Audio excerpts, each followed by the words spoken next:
sangat susah untuk disampaikan dakwahnya sehingga bertahun-tahun lamanya.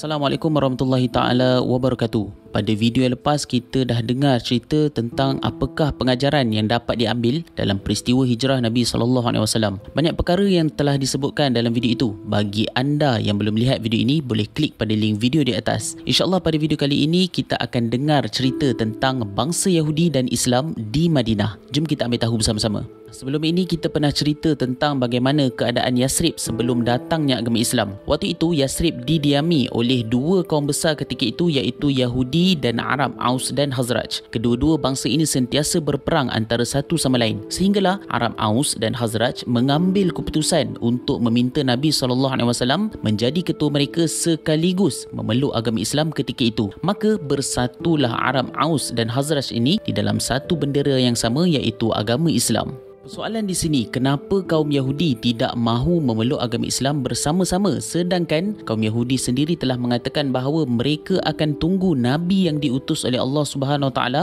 kepada mereka dan mereka berjanji akan taat setia kepada Nabi itu. Maka setelah adanya Nabi Muhammad SAW ketika itu, kaum Yahudi tidak juga beriman. Kenapa perkara ini berlaku?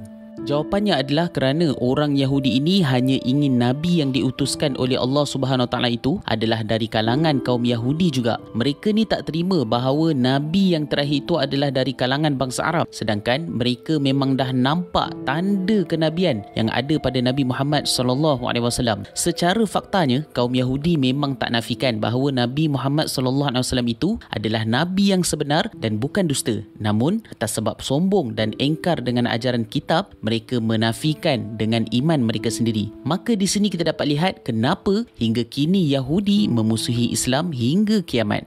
Walaupun kaum Yahudi ini tak terima Nabi Muhammad SAW sebagai Nabi yang terakhir, Nabi SAW tetap meminta supaya sekalian Islam menghormati Yahudi ini. Antara yang boleh kita lihat di sini, Nabi SAW memberi kebebasan kepada sekalian Yahudi di Madinah untuk bebas mengamalkan agama mereka. Bukan setakat itu sahaja, semua hak-hak orang Islam di Madinah juga diberikan sama kepada kaum Yahudi. Dalam masa yang sama, Nabi SAW memberi tawaran keselamatan kepada mereka dengan syarat mereka bekerjasama dengan kaum muslimin dari segi ketenteraan supaya mereka bersama-sama dapat melindungi Madinah dari serangan orang luar. Tapi dalam sejarah telah membuktikan bahawa kaum Yahudi ni tak pernah berpegang pada janji. Selalu sangat mereka ni mungkir janji pada setiap perjanjian yang dibuat. Sebabnya kaum Yahudi ini anggap mereka ini adalah bangsa yang ada hubungan dengan Tuhan. Selama ini Nabi-Nabi dilantik di kalangan bangsa Israel. Jadi mereka tak boleh terima bahawa Nabi yang terakhir ini yang akan jadi pemimpin kepada umat akhir zaman adalah di kalangan bangsa Arab. Itulah punca yang besar bagi Yahudi ini tidak boleh berjanji dengan agama Islam. Bukan setakat itu sahaja, kaum Yahudi ini rasa cemburu dengan agama Islam kerana sebelum ini agama yang mereka anuti dari Nabi-Nabi sebelum ini susah sangat untuk disebarkan. Bahkan sangat susah untuk disampaikan dakwahnya sehingga bertahun-tahun lamanya. Sedangkan ajaran Nabi Muhammad SAW itu seolah-olah senang untuk diterima orang ramai sehingga kan mampu membina negara di Madinah. Perjalanan agama Islam yang dipimpin oleh Nabi Muhammad SAW itu menjadi senang, berbeza dengan Yahudi yang sangat susah dan sentiasa diperangi hingga beratus tahun lamanya. Sebab itulah Yahudi sentiasa cuba untuk hancurkan agama Islam ini.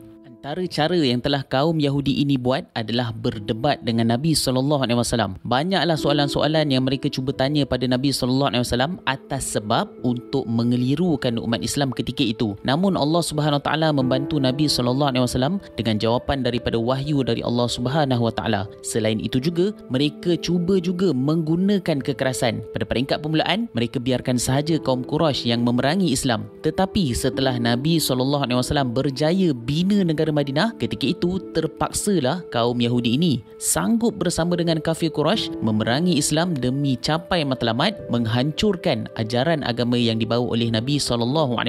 Itulah beberapa perkara yang boleh dikongsikan tentang kaum Yahudi dan agama Islam ini di negara Madinah.